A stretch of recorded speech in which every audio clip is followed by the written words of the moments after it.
welcome to Tucker Carlson tonight. On Inauguration Day 2017, it's likely that not 1 in 100,000 Americans was thinking about Russia. It was the last thing most people were thinking about. The Cold War had ended peacefully more than 25 years before. Moscow was no longer America's main strategic rival, as it had been for 50 years.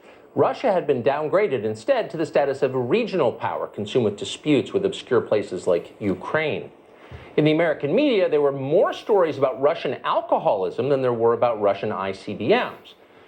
But in the White House in Washington that morning, Russia was very much the main topic. It was January 20th, the last day of the Obama administration. Outgoing National Security Advisor Susan Rice sat down at her desk to write her final memo. Rice described the presidential transition, which had been underway for months. Then she wrote this. During a meeting 2 weeks before, quote, President Obama said he wants to be sure that as we engage with the incoming team, we are mindful to ascertain if there is any reason we cannot share information fully as it relates to Russia. Now, Rice did not explain why Obama's staff felt it might not be possible to give intelligence on Russia to Donald Trump's staff, or for that matter, why the Obama people thought they had the right to withhold national security information from an incoming American president who had just won a national election. But Rice didn't need to elaborate. There was only one possible explanation for this. Donald Trump could very well be a Russian agent. Barack Obama himself said he believed that was possible. In Rice's words, quote, the president asked Jim Comey to inform him if anything changes in the next few weeks that should affect how we share classified information with the incoming team. Comey said he would. Now, what exactly does that mean? Here's what it means. The president of the United States turned to the head of the FBI, the most powerful law enforcement official in America, and said, continue to secretly investigate my chief political rival so that I can act against him. Comey's response, yes, sir. That's what Obama was saying, openly. In any normal period in American history, this exchange would define Barack Obama forever. Obama would be known as the disgraced former president who used federal law enforcement to hurt his political enemies. That's what he did. Unfortunately, this is not a normal period. Already today, Obama's order that Comey investigate Donald Trump has been relegated to a little-known footnote. Joe Biden happened to be sitting in the room when this happened. Has Biden ever been asked about that? It's possible he never has been. Most media outlets have ignored the origins of the Russia conspiracy hoax completely. And as a result of that, Barack Obama's plan to derail his successor unfolded with very little opposition along the way, including from Republicans. The entire country, therefore, spent the first 3 years of the Trump administration hyperventilating about Russian collusion that did not exist. Susan Rice assiduously did her part to help it along. Here's Rice in July of 2017, a year and a half later, suggesting on network television that the President of the United States was indeed working for Vladimir Putin. He's taken a series of steps that had Vladimir Putin dictated them, he couldn't have mirrored more effectively. What his motivations are, I think, is a legitimate question, one that I trust that the special counsel is investigating. But the policies that this president has pursued globally have served Vladimir Putin's interests in dividing the West, undermining democracy. Does that mean you think it's an open question whether or not he's compromised by Russia? George, I don't know what his motivations are. I think that's a legitimate question.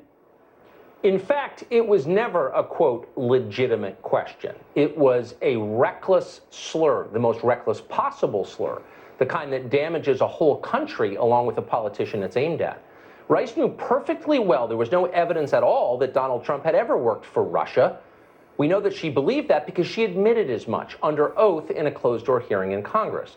As Rice explained to the House Intelligence Committee, the reason she was willing to accuse Trump officials of treason against their own country was that some of them seemed unduly worried about the rise of China. Here's what Susan Rice, for example, said about General Michael Flynn. Quote, General Flynn's focus was on China as our principal overarching adversary. He had many questions and concerns about China. And when I sought to elicit his perspective on Russia, he downplayed his assessment of Russia as a threat to the United States. He called it overblown. He said they're a declining power, they're demographically challenged, they're not really much of a threat, and then reemphasized the importance of China. I had seen enough at that point and heard enough to be a little bit sensitive to the question of the nature of General Flynn's engagements with the Russians. Did you follow that? Because Michael Flynn correctly described Russia as a declining power and then went on to criticize Susan Rice's close friends in the Chinese government, Susan Rice concluded that General Flynn must be a Putin spy. This is idiotic and it's crazy. It's hard to believe that Susan Rice was once National Security Advisor of the United States, but she was.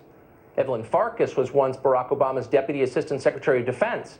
Farkas repeatedly went on television to say there was ample evidence the Trump administration was colluding with Russia.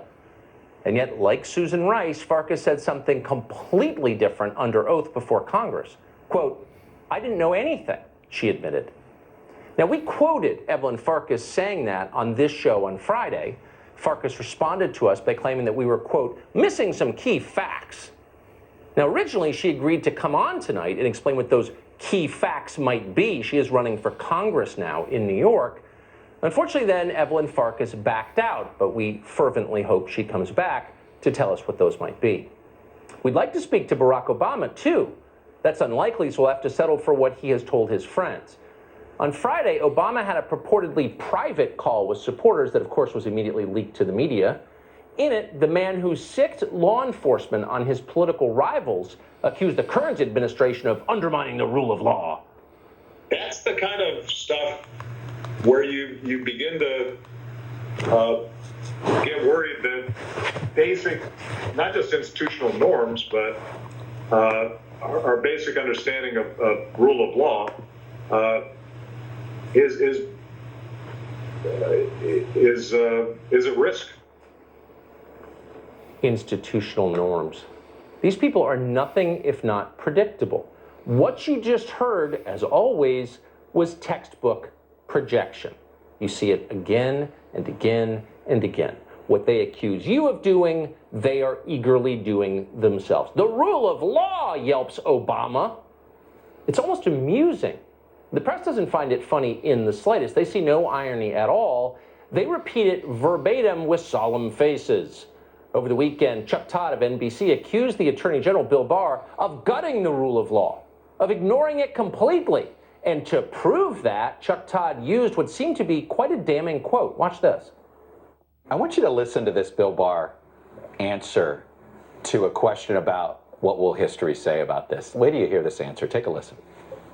When history looks back on this decision, how do you think it will be written? Well, history's written by the winner, so it largely depends on who's writing the history.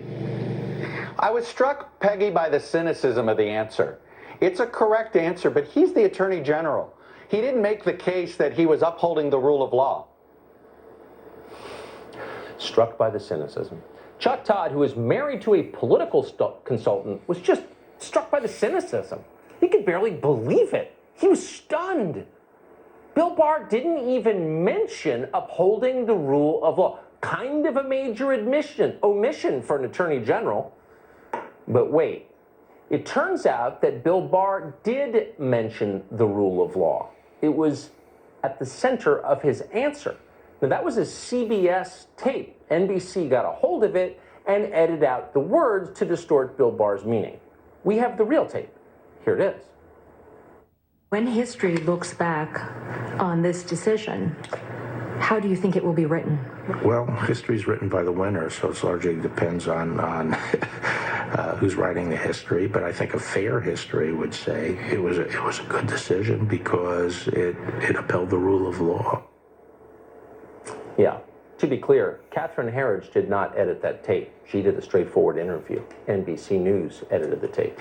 Now, if you're shocked that a news network could be that openly and aggressively dishonest, so buffoonishly dishonest, then you haven't been paying very close attention for the past 4 years.